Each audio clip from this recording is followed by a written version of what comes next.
बिथांमोना BoNSU आफादनि चिरां जिल्लानि जानानै जि बड'लेण्डनि थाखाय सोमावसारदों बड'लेण्डखौ सोमावसारबाय था जोङो बेयावबो जों समर्थन दङ बड'लेण्डनि थाखाय सोमावसारनायनि थाखाय नाथाय नोंथांमोना बेयाव मोनसे लबिया मोनसे बाथ्राखौ जों नुहुरनो मोनदों जे नोंथांमोना बे मोनसे खा सायावसो इम्पर्टेन्ट होननानै मोनसे बड'लेण्ड सोमावसारनायखौ नोंसोरो नाम लादों नामा NDFBआल' संग्राम खालामाखै माने आं बे खोथा बुंनायाव आं जोबोद दुखु मोनदों दा जोंथ' NDFBफ्राथ' जों बुंनानै लायाखै जोंल' सोमावसारदों होननानैहाय बेवहाय बयहाबो कन्ट्रिबिउसन दं बड'लेण्ड लाबोनायावहाय गासै रायजो राजाफोरनो खुलुमनाय जासिग्रोबाय जोङो चिरां डिस्ट्रिक्ट इउनाइटेड फराम अफ एक्स NDFBनि जानानैहाय जोङो दिनै मोनसे बेवहाय प्रेस मिट होनो सानदों खोथाया जाहैबाय मैया BoNSUनिफ्राय बै काजलगावनि जे हाखौ लानानैहाय माखासे बेले बेजे थासारि सोमजिदों बेवहाय माने जोंनि NDFBफोरखौबो सरजाबफानानैहाय बिथांमोना माखासे इनसाल्ट खालामनाय बायदि खोथाफोरखौ बुंदों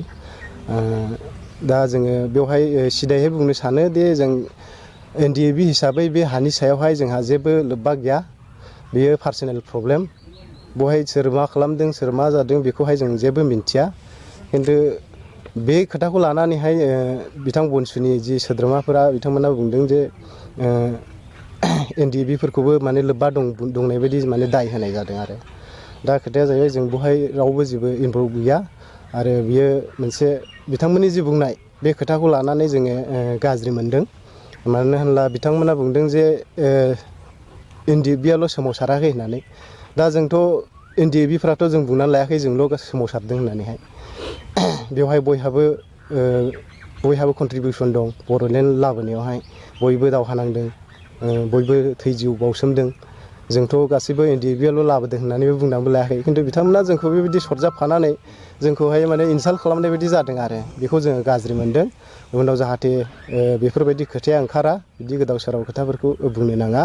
आरो बे हानि खोथायावहाय जोंहा NDFB हिसाबैहाय जेबो आखाइ गैया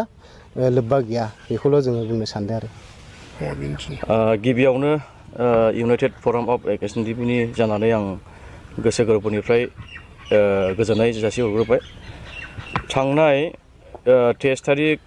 1 मार्च 2023 मायथाइ बे जानुवारियावनो काजलगाव मोनसे हानि बेले बेजे मोनसे थासारि सोमजिदोंमोन बेनि माखासे खोथाखौ लोब्बा लानानै आं फंनैसो एक्स NDFBनि जानानै आं बुंनो सानदों बेयावहाय चिरां जिल्लानि BoNSU आफाद होननानै बुंदों बे चिरां जिल्लानि BoNSU आफादनि सोद्रोमाफ्रा बेयाव बे थांनाय 23 तारिखआवहाय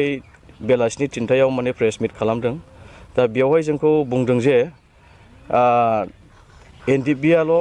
संग्राम खालामाखै माने आं बे खोथा बुंनायाव आं जोबोद दुखु मोनदों माने आं कन्डेम खालामदों आरो माने आं एकदम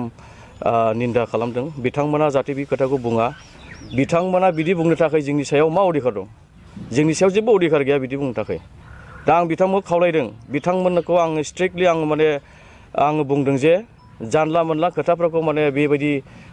बुंनो हायोबा आं बुंनो मोनदों होननानै खोथाखौ बुंला जानाय नङा थिगासे खोथाफोरखौ बुंनो हागोन बयबो राइट्स दङ खिन्थु माखासे खोथाखौहाय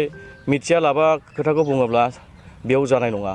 बेवहाय जि बाथ्राखौ बाहायदों बिथाङा जोंनि सिगाङाव क्षमा लानांगौ आरो बे खोथाखौ लानानै बिथांमोना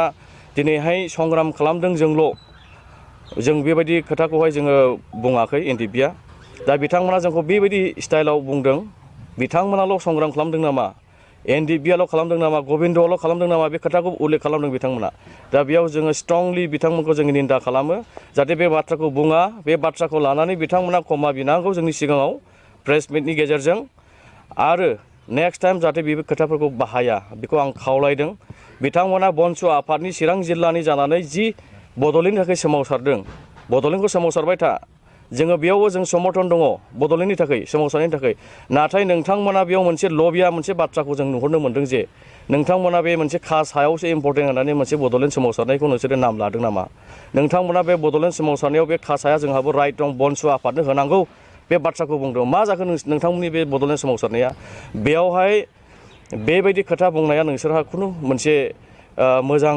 खुनु जायाखै आरो बेबायदि गोरोन्थि खामानिखौ माब्लाबाबो दामाव गोरोन्थि खोथाफोरखौ दाबुं NDFBनि सायाव जेबो खोथाखौ नोंसोर बुंनो मोननाय नङा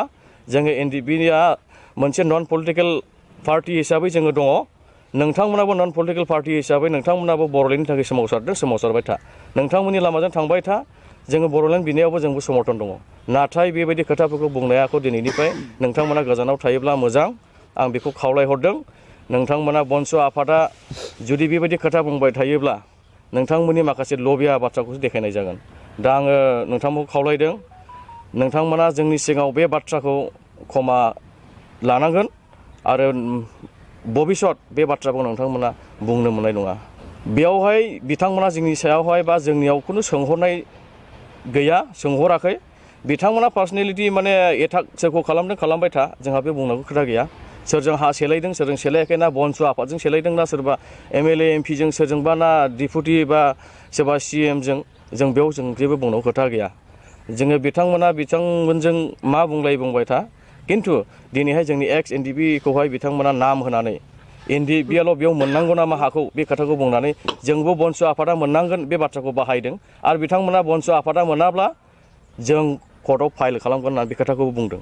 अब्ला बिथांमोननि सोंनाय बुंनाय बाथ्राया मा मिनिं थाखो